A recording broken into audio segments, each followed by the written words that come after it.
Dark Horse is introducing their own version called Comics Greatest World. And here they're introducing a very large amount of characters, something like 16 characters. They're introducing 16 characters over a period of 16 weeks, which is a new way of getting a comic to the market. Here we go. These characters are designed as low-price introductory books. They're the ones that will sell for $1 a piece, which now is pretty much on the low-end scale. Since most comics are $1.50, $1.95 up as far as standard pricing.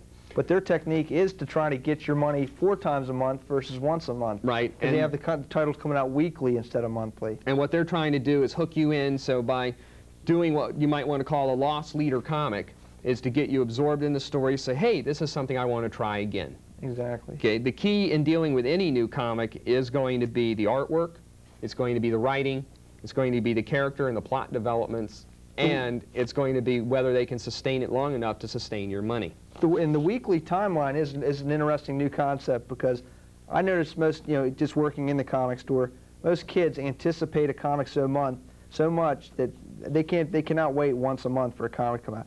Comic comes out one week, they're back in the store asking when the next issue is going to come out, and you say, look, you got 3 more weeks. Most comics come out once a month. Be patient. But I think this concept of once a week, that's going to really capture some favor with the kids. Exactly. Exactly. We don't have a whole lot of time left, Scott, so let's just briefly kind of breeze through some of the mainstays that are going to be out there. As far as Plasm, Plasm is a little different. Plasm, I'm glad you brought that up, because Plasm is going to be the combination of the 2 hottest trends in the industry right now. Plasm is something that has never been tried before. It's put out by Jim Shooter, who was one of the founding members of Valiant, one of the old editors and editor-in-chiefs of Marvel that brought Marvel up into its current glory. And Plasm is going to be a combination of trading card and comic book. And this is going to be a 117 card set, where the first sets of cards, the first 113 cards or so, are going to be actual panels of a comic book.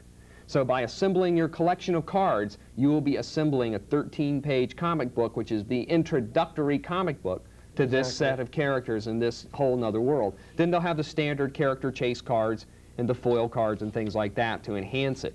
But the real gimmick of this set is the fact that the trading cards will be with the first comic itself. And not only will you be able to buy the cards themselves, but they have a very special vinyl-backed, hardcover notebook to hold the cards in with original cover art. So this way you can buy the cover separately from your collection and ultimately have this hardback almost that is the beginning of this line. This is a truly unique concept in comic marketing.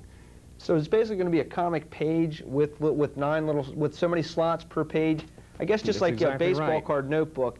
Picture a comic, you open it up, just like a baseball card notebook where you have little pockets. You buy those 9-pocket sheets, you slip your baseball cards in there or your non-sport cards. They'll have a comic book, you open it up and it'll have the pockets, and it'll kind of go with just panels of the story.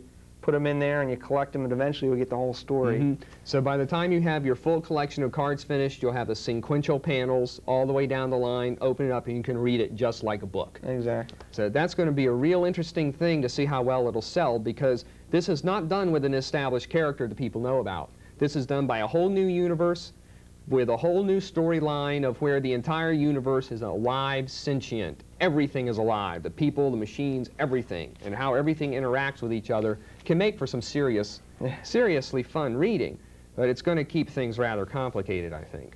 I don't know about this. This is going to be interesting. I mean, I think it's one of these things where, if it's successful, it will herald in the very next trend of cards and collecting, of the 2 combinations into story. Bringing cards and comics together. Yeah. If it's not successful, it'll be the grandest flop of this year. Exactly. It's either going to really hit or really fly. Exactly. So all I can say is for you guys out there who are into serious investing and looking at the cards, buyer beware on this. That's what I was just going to say. You've got, this is one that if you want to try it for the novelty of it, get it. But don't try it for the pure speculation purposes. Yeah.